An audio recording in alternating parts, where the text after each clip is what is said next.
In 1973, fear gripped the island of Jersey. A series of brutal murders shocked the community.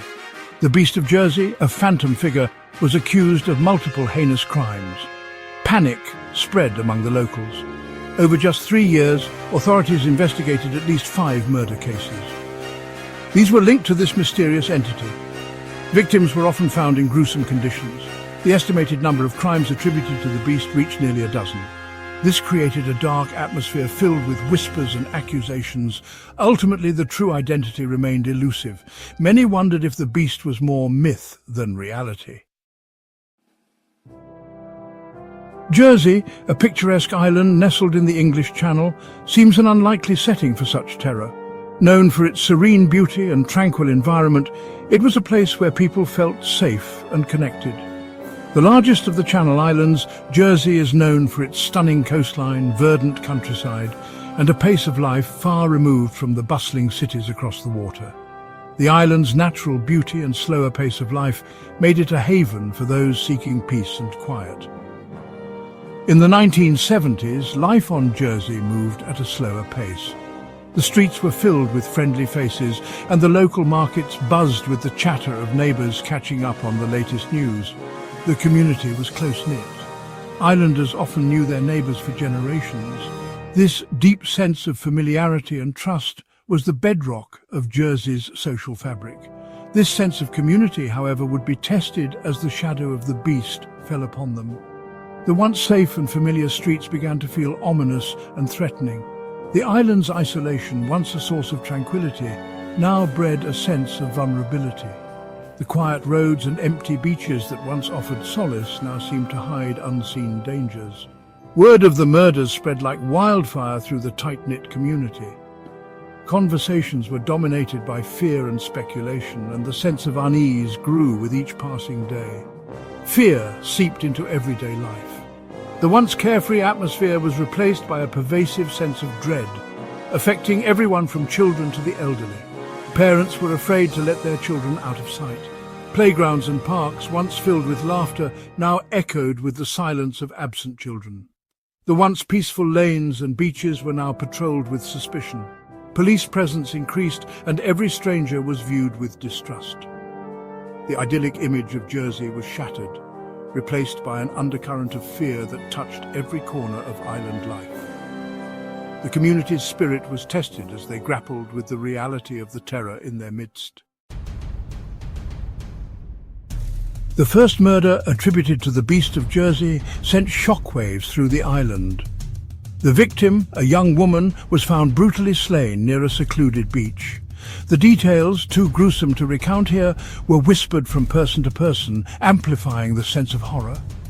The method of the killing, savage and seemingly animalistic, defied explanation. The police, accustomed to the island's low crime rate, were baffled. The news spread quickly, carried on the winds of fear that now swept across Jersey. The close-knit community, once a source of comfort, was now united in terror. Parents held their children closer. Doors that were once left unlocked were now bolted shut. The Beast of Jersey, a name whispered at first, became a chilling reality that haunted the island's collective consciousness.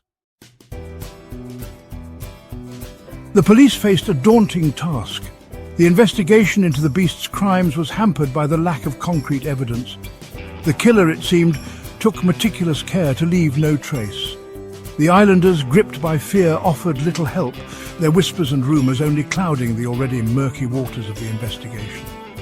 Days turned into weeks, and each passing day without an arrest only deepened the sense of dread. The lack of progress fueled speculation. Theories about the beast's identity ran rampant, ranging from the plausible to the outlandishly absurd.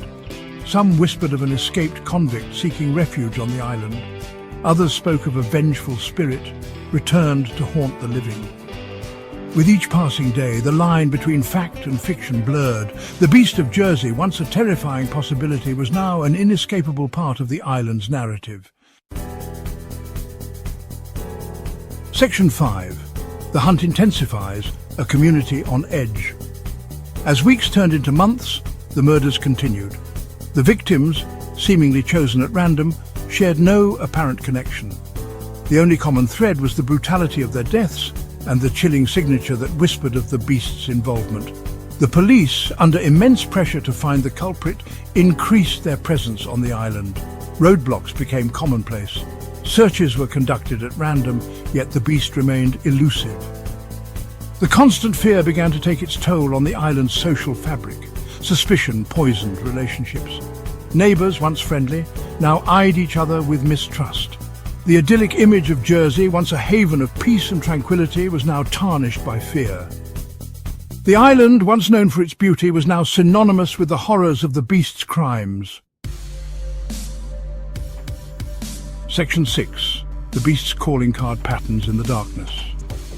Despite the seemingly random nature of the attacks, investigators began to notice chilling patterns in the beast's crimes. The victims were often found in secluded areas close to the island's rugged coastline. The killings seemed to occur during the full moon, casting an eerie light on the already gruesome discoveries. These details, while offering glimpses into the mind of the killer, did little to reveal their identity.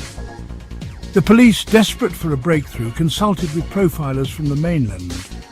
They hoped to gain insight into the psychology of the killer. The profilers, after reviewing the case files, painted a disturbing picture of a deeply disturbed individual, driven by a need for power and control. Their analysis, while insightful, offered little comfort to the terrified islanders. Section 7. A glimmer of hope. A suspect emerges. A glimmer of hope emerged in the spring of 1976. The small town, which had been shrouded in fear and uncertainty, began to see a light at the end of the tunnel. A local man, known to the police for previous offences, became a prime suspect. His name had surfaced in connection with several minor crimes, but nothing as serious as this. He had been seen near the location of one of the murders. Witnesses reported his presence on multiple occasions, raising eyebrows and questions. His demeanour, described by some as unsettling, fueled suspicions. Neighbours spoke of his odd behaviour and the eerie feeling they got whenever he was around. The police, acting on this lead, apprehended the suspect. The arrest was swift, and the community watched with bated breath. The arrest brought a wave of relief across Jersey. Families who had been living in fear began to feel a sense of safety returning. Could this be the end of the terror that had gripped the island for so long? The question lingered in the air as people dared to hope. The arrest of the suspect dominated local news. Headlines screamed of the breakthrough, and TV anchors discussed the implications. The man, whose name was withheld by authorities, became the subject of intense scrutiny. His every move, past and present, was analysed and debated. Rumours about his past spread like wildfire. Stories of his childhood, his family, and his previous run-ins with the law were shared and exaggerated. Some claimed he had a history of violence towards animals. This detail, whether true or not, added to the growing fear and suspicion. Others whispered of a dark side, hidden beneath a veneer of normalcy. He was a man who could blend in, yet carried an aura of menace. The island held its breath, hoping against hope that the nightmare was finally over. The community longed for peace, praying that justice had been served. Section 8. Justice undone. The trial and its aftermath. The trial of the suspect was a media sensation. Reporters and spectators flocked to the island, eager to witness the outcome of the case that had captivated the nation. The prosecution presented their case, highlighting the circumstantial evidence linking the suspect to the crimes. The defense, however, argued that the evidence was flimsy at best, relying heavily on speculation and hearsay. The jury, after days of deliberation, returned with a verdict of not guilty. The courtroom erupted in gasps and murmurs. The suspect, cleared of all charges, walked free. The verdict sent shockwaves through Jersey. The sense of relief that had washed over the island upon the suspect's arrest was replaced by a chilling realization. The beast was still out there. Section 9. Legacy of Fear, the beast's enduring grip. Despite the passage of time, the identity of the Beast of Jersey remains a mystery. The fear it instilled in the hearts of the island's residents has never truly faded. Decades have passed, yet the chilling memories linger, a haunting reminder of the terror that once gripped this serene place. No further arrests were ever made in connection with the murders. The case files gather dust, and the courtroom remains silent, echoing the unresolved cries for justice. The beast's shadow looms large, a ghostly presence that refuses to be forgotten. The case, though officially cold, continues to haunt the island to this day. Residents speak in hushed tones, their voices tinged with the fear of the unknown. The streets, once bustling with life, now carry an air of unease, especially when night falls. The Beast of Jersey, a spectre born in the darkness, left an indelible mark on the island's psyche. Its legacy is one of fear and uncertainty, a dark chapter in Jersey's history that continues to cast a long shadow. The murders of the 1970s cast a long shadow over Jersey. The idyllic image of the island was shattered, replaced by a chilling reality that still resonates today. The streets and landmarks, once symbols of peace, now carry the weight of dark memories. The once idyllic image of the island was forever altered, replaced by the chilling memory of the beast's reign of terror. The contrast between the past and present is stark, a testament to the enduring impact of those dark days. The case serves as a stark reminder that even in the most tranquil of settings, darkness can lurk closer than we think. The serene landscapes of Jersey now hold an eerie undertone, a silent testament to the horrors that once unfolded here. And sometimes, the most terrifying monsters are not figments of our imagination, but flesh and blood individuals who walk among us, their true nature hidden from view. The Beast of Jersey is a chilling reminder of this unsettling truth, a dark figure that continues to haunt the collective memory of the island.